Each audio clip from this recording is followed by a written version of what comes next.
All right, well, good afternoon, everyone. I'm Sean Slack. We're here with the Hotspot Orlando and AboutUS Magazine. And today we are live in Orlando, Florida, in front of actually in the back of the House of Blues. And to my disbelief, I'm sitting here with Amy Lee, the lead singer for two-time Grammy Award-winning artist, Evanescence. Amy, welcome to Orlando. Thank you. Thanks for having me. It is Intro. very good to see you again, or talk to you again. We talked to you about a week ago on the telephone. We had some interview, and once again, we really appreciate your time, especially with your busy schedule. My gosh. Thank you. I don't know what to say. It's very, very awesome that you're interested, and this is all great. We're just so happy that we have so much support. We're thrilled to be able to take some time with you, and our fans especially are going to be thrilled. So.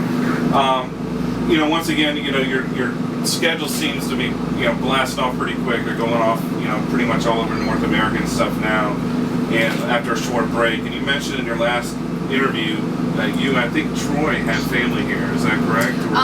This is like the little family leg of the tour. Tonight we're in Orlando, so it's Will's family. Okay, but it's mine too. I have a lot of family in Orlando as well, so it's both of us. Sure. We're going to be playing Little Rock on this tour, of course, and that'll be the big crazy family night for my parents and all their friends and all the old friends that I don't remember if we really were friends, but they're totally on the list. And we did Hollywood, Florida, which is near West Palm where I grew up, so I had a lot of friends and some family from there. Awesome. Too. Yeah, Troy's in Atlanta. We had a big family night there too, so pretty much everybody but Tim is getting a big family reunion on this tour. Well, that'll be. I guess you won't have much time now. Tomorrow, you guys are going to be off. Are you going to stay for the parks, or are you going right to Biloxi? We're going to Biloxi. Okay. We usually go to where we're supposed to be as soon as we can, so there's no chance that we'll miss the show or something. Oh yeah. I'm paranoid about that. I don't like to travel the day of the show. Well, we talked briefly in our last discussion about your worldwide appeal, which I find fascinating with your fans and stuff. And I'm not sure if you're aware of this or not, but there's actually a poll that's up. I believe it's on Evanescenceville, the Italian site that's real good friends with you guys. And asking about your worldwide appeal, and there's an actual poll up about artists that are going to be playing for the Olympics in London, and your number keeps continuing to rise every day. I think you guys are number 53 right now. They're talking about all kinds of acts, all kinds of singers. Yeah, it's awesome. So they call us. I know. Well, that was my next question. Have you had any contact with anybody from the Olympics for the Summer Games, and would that be? No, that'd be awesome though. We'd definitely say yes if we're available and not booked yet. We're gonna be doing some festivals in the summer for sure. Very cool. All across the world. So I mean, that'd be a huge honor. Sure. I mean, anytime we get to do something that you've never done before, or that's obviously a big honor like that. Like we did of course, we talked about it before. I think the Nobel Peace Prize concert. That was so cool. Oh my gosh! What a huge honor! I mean, I don't know, anything else could have been booked and we would have dropped it and done that. So we would do the Olympics. Please ask us. We'd love to. Well, speaking of Evanescenceville, they have a huge Facebook fan page, okay? And I put out a question out there because it's not them. There's one from Croatia, there's one from Italy, there's Brazil, all over the place.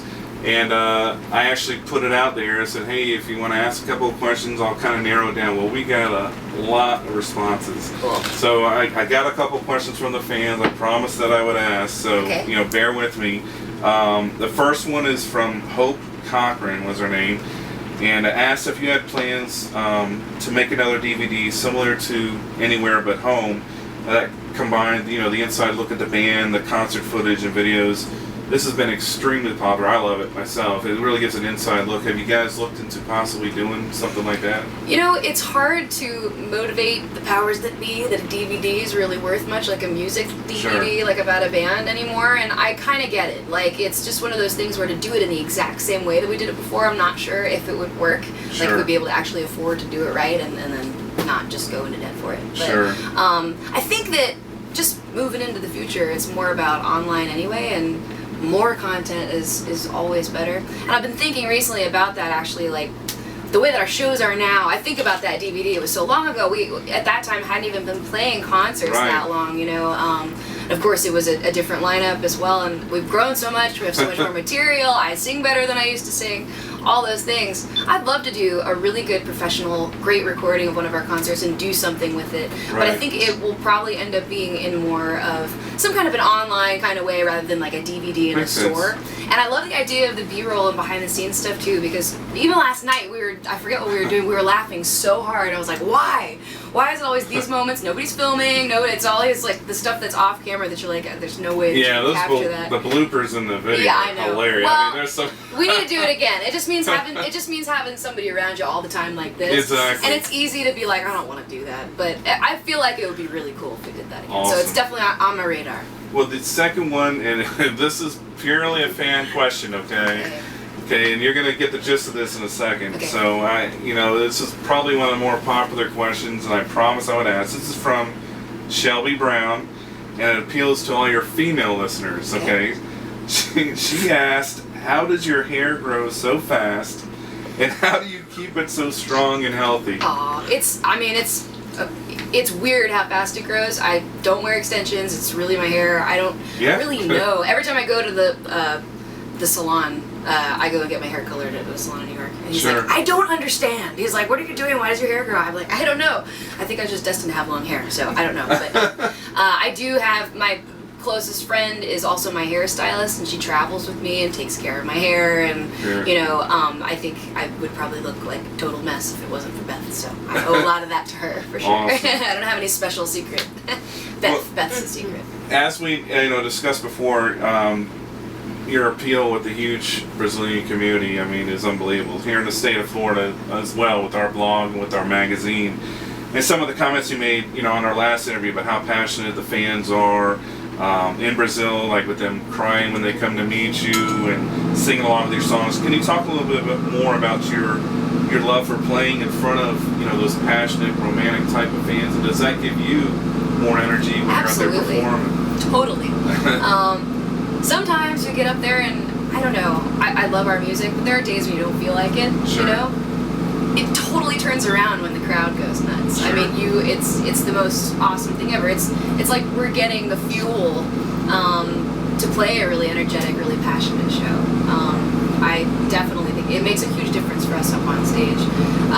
We'll play no matter what, if they're just standing there, it sucks, but you just kind of go, work them as hard as you can, and then you just start enjoying it for yourself, But for the most part, I mean, it's been really, really cool for us, and this time around has been really, really cool for us, and I feel like they've been really, really into the new record, and that is the most gratifying thing, because it's like, yes, they like it too, it's not just the old stuff, we still got it, Your they're still record kicks ass. It's awesome. Thanks. Right now, in the area that you're in, I don't even know if you're aware of it, but you probably have 4,000, 5,000, 6,000 Brazilians staying within about a 3-mile radius right now, because right now it's the Brazilian summer, and we get a ton of kids from the tour companies and stuff like that stay up in this area. Oh, cool. They go to the parks, they go shopping. Sweet. It's very cool. And let's say you go, if you're just out going and you go to Disney, you go to Universal, you go shopping at like Sports Authority or something like that.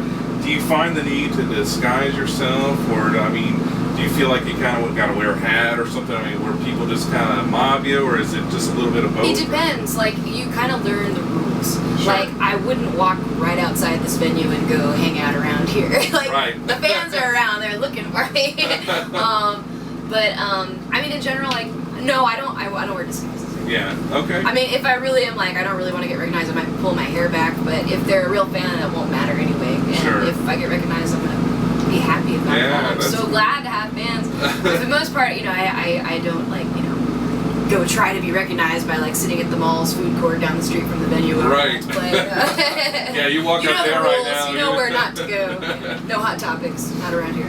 Well, President Barack Obama is actually announced he's going to be in Disney tomorrow. He's going to be actually here at Disney World talking about tourism and hopefully the plans for getting rid of the Brazilian visa requirements, which is very cool. So we'll help Brazilian stuff come here.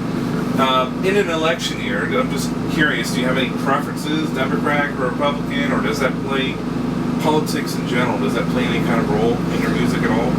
It doesn't play a role in our music. I really believe that music is a place for people who believe all types of different things to be able to come together. Sure. And it can be used in all different ways. I know plenty of musicians take it as a a platform for their beliefs. Right. I sort of feel like everybody should make up their own mind about that, and what's cool is that we all respect each other for having different beliefs, and we can all hang out together and not talk politics. Awesome. You know. I'm with you. Yeah. My Heart Is Broken, the video is going to be released next week, which is going to be awesome. We're all very excited to see it. Me too.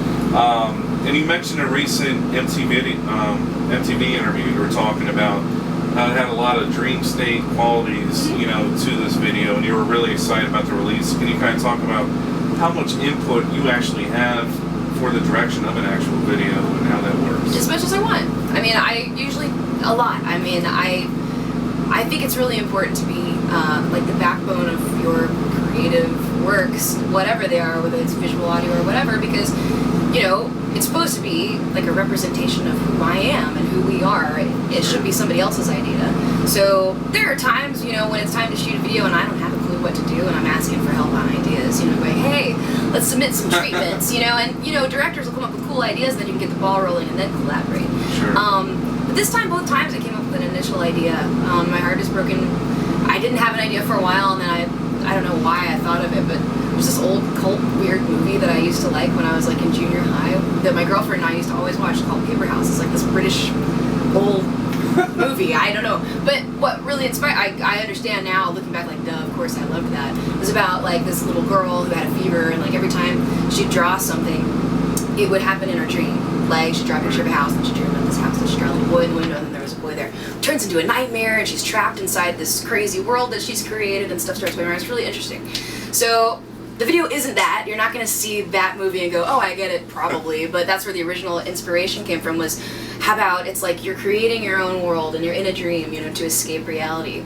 But then that becomes a prison. You know, if you can't face reality, you're just in a prison of your own denial. Sure. So this is sort of the idea of the video. Of course, it's full of performance, and that's the main thing. Oh yeah, I saw the preview. It looks like it's gonna rock. We were excited. I like it. That. I'm really happy with how it turned out. One of my my favorite songs on the new album, Lost in Paradise. I mean, it really kind of feels like a return to form, similar to kind of like My Immortal, then Lithium with The Open Door. Can you talk about kind of what inspired you to write this new song, The Lost in Paradise? It's sort of complicated. Is it? It's funny. I know when I was first writing, I had more of like these specific stories in my head, you know, of like exactly what this song is about and only this. And it's become more about multiple things, you know, that are joined in the same feeling. So for Lost in Paradise, it's sort of it's a weird thing. I really went through like a identity crisis a little bit in between the last record and then making this one. Not a crisis so much as like, you know what, I need to find myself and I'm going to start from scratch.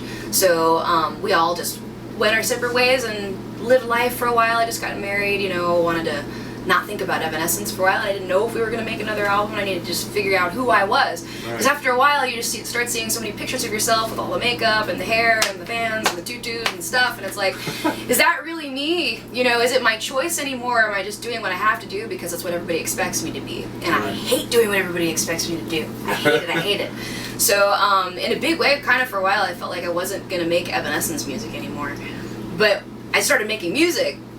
And it's not different. Like, as I started making more and more music, I was like, I am this person. Like, I love this sound. Like, that is the sound of my heart. It isn't something somebody else created. I did. Sure. You know, I just needed a break from it. So coming back to it after having a minute away made me fall in love with it again. And it made the music come from this, like, cool, organic place.